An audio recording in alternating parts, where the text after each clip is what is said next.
Je viens de quitter l'auberge. Il annonçait de la pluie aujourd'hui. Finalement, ça va être du soleil pas mal toute la journée. Là, aujourd'hui, je traverse la rivière. Une autre rivière, je me souviens plus du nom. Hier, c'était la Shenandoah. Là, je traverse une autre rivière. Et puis, je tombe dans le Maryland. J'ai deux options. En fait, j'ai plusieurs options, mais les deux cibles.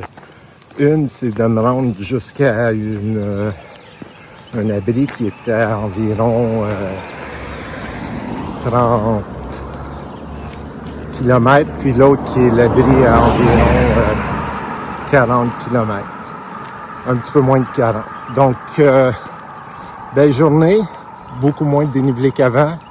Je vous revois sur une des photos du vidéo d'hier. Vous voyez que j'ai le numéro 64. C'est que j'étais le 64e à m'enregistrer au point de Harper's Ferry, dans ceux qui vont en direction nord. J'étais 179e à m'enregistrer au point de départ à Springer. Faut noter que c'est pas tout le monde qui s'enregistre. Donc, il y en a qui sont en avant de moi. Puis dans les 179, il y en avait qui ne sont pas enregistrés non plus. Donc, c'est sur... ces chiffres-là, c'est sur ceux qui sont enregistrés officiellement auprès de la Appalachian Trail Conservancy.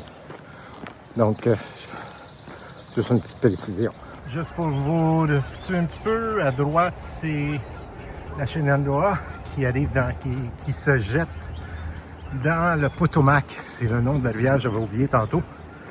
Donc, et là-bas, c'est le Potomac qui s'en va jusqu'à Washington. Donc, je traverse le pont de chemin de fer. Et puis ensuite, je vais recommencer un petit peu plus loin, à remonter un petit peu dans les montagnes. Comme vous pouvez voir, c'est beaucoup moins haut. Je ne l'ai pas fait au milieu du pont, mais là, je le fais. Là. Je viens de traverser le Potomac. Wouhou! Je suis rendu en Maryland. Je viens de terminer la Virginie de l'Ouest. Après avoir traversé le Potomac, il y a à peu près 6 km comme ça. Piste cyclable et piétonne. Donc, ça rend la matinée facile. Le tunnel vert, il est presque installé, mais c'est magnifique comme chemin. Là, j'ai monté sur la crête de montagne en sortant de Harper's Ferry, suite au passage Potomac. Là, je suis sur la crête et puis le chemin est très plat. Pas beaucoup de roches, très agréable. Ça me permet d'avoir une bonne vitesse. Tantôt, j'ai arrêté à Gaplin Road pour prendre un lunch. Malheureusement, comme je finis mon lunch, deux dames sont arrivées pour me donner du Trail Magic. J'avais le ventre plein, donc j'ai juste pris des fruits et puis un Mountain Dew. J'ai aussi rencontré un Ridge Runner qui m'a indiqué d'aller à Annapolis Rock au lieu d'aller à Pine Up. Donc, je vais rallonger mon trajet d'environ 1 km. Puis, ça va me permettre d'être à un endroit un petit peu plus silencieux, parce que c'est plus loin de l'autoroute. Puis également, à ce qui paraît, il y a une très belle vue sur le Maryland.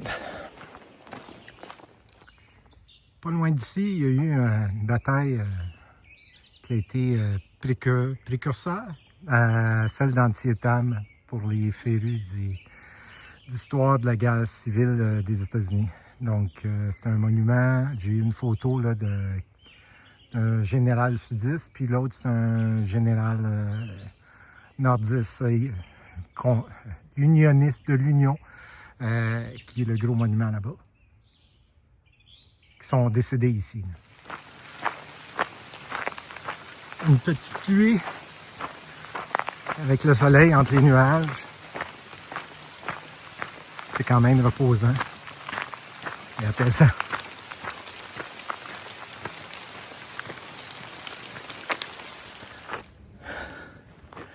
J'ai fait le petit détour, c'est le monument à George Washington. Donc, le Washington Monument. Environ 50 mètres de la piste. Et aussi, c'est parce qu'il y a une très belle vue. vais vous amener du Maryland. Donc, ça, c'est en direction de l'ouest. Direction de l'est, on ne voit pas parce que il y a des arbres. Donc, je vais retourner sur la piste. Ça, c'est une traversée d'autoroute intelligente. J'arrive à Annapolis Rock juste à temps pour le coucher du soleil. Donc, je vais essayer de vous voir là-bas avec un coucher de soleil.